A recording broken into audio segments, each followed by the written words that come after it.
Once upon a time in a faraway kingdom, there lived a beautiful princess named Princess Amelia. She was known throughout the land for her kindness, intelligence, and bravery. But there was one thing that set her apart from all the other princesses in the kingdom, and that was her unusual pet. You see, Princess Amelia didn't have a cat or a dog or a bird like most princesses.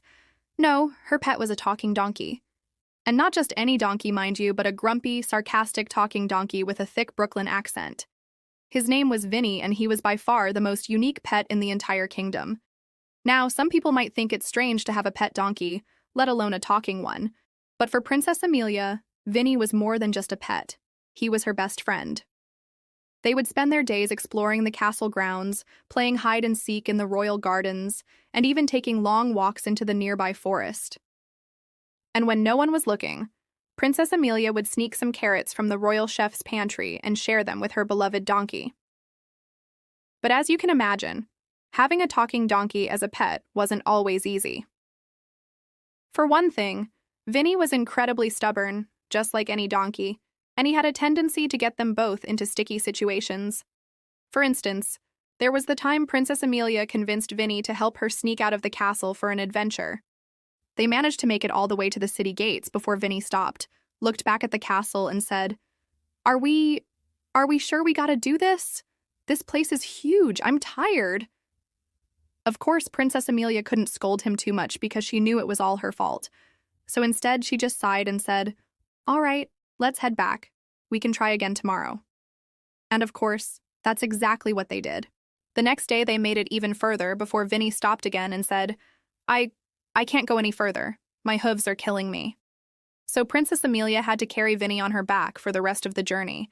Needless to say, their secret adventures didn't last very long. And then there was the time Princess Amelia entered Vinnie into the kingdom's annual pet show. She thought his charm and good looks would win over the judges, but she forgot one very important thing. Donkeys aren't exactly known for their grace and elegance.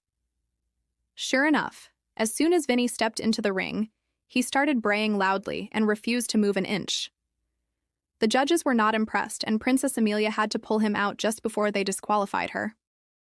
Afterwards, a very embarrassed Princess Amelia asked Vinnie why he had done that, and Vinnie simply replied, What? I was trying to sing. I was trying to sing for ya. Despite the disappointment, Princess Amelia couldn't stay mad at Vinnie for long because, well, he was just a big softy deep down. And besides, how could she be mad at him when he looked at her with those big brown eyes and said, It's okay, princess. It's okay. In that voice. But, as you might have guessed, Vinnie's antics didn't always go over well with everyone in the kingdom. In fact, there was one person who hated Vinnie with every fiber of her being, and that was the queen. You see, the queen had always dreamed of having a proper princess for a daughter, someone who would wear fancy dresses, drink tea with the royal family, and never, ever have a pet donkey. When the king told her that Princess Amelia wanted a pet, the queen had vetoed the idea immediately. But the king had insisted, saying that a pet would be good for his little girl. So the queen had reluctantly agreed, hoping that Princess Amelia would choose something small and quiet, like a little white mouse. Instead, she got Vinnie, who was big and loud and smelled, well, like a donkey. From the moment the queen first laid eyes on Vinnie, she made it her personal mission to get rid of him once and for all. She tried everything from locking him in the dungeon to putting him on a very strict diet. But Vinnie was too smart and too stubborn for her to handle. And the more she tried to get rid of him, the closer he and Princess Amelia became. That's why when the queen heard that Princess Amelia was planning to enter Vinnie into the kingdom's annual pet parade, she saw it as the perfect chance to finally get rid of that smelly donkey once and for all. The pet parade was the biggest event of the year, and the queen had spent months planning her own pet's entry. She had gotten a Persian cat named Mittens, who had been groomed to perfection, and she had even hired a team of mice to pull a tiny carriage that Mittens would ride in. And to top it all off, she had bribed the judges in advance to make sure Mittens would win. So you can imagine how furious she was when Princess Amelia and Vinnie showed up at the parade. With their cart, Princess Amelia was determined to win the prize money for the best costume, which would go towards buying new books for the royal library. As for Vinnie, well, he was just happy to have a front row seat to all the delicious food the vendors were selling. As the parade began, the queen watched with amusement as Princess Amelia and Vinnie approached the judging stand.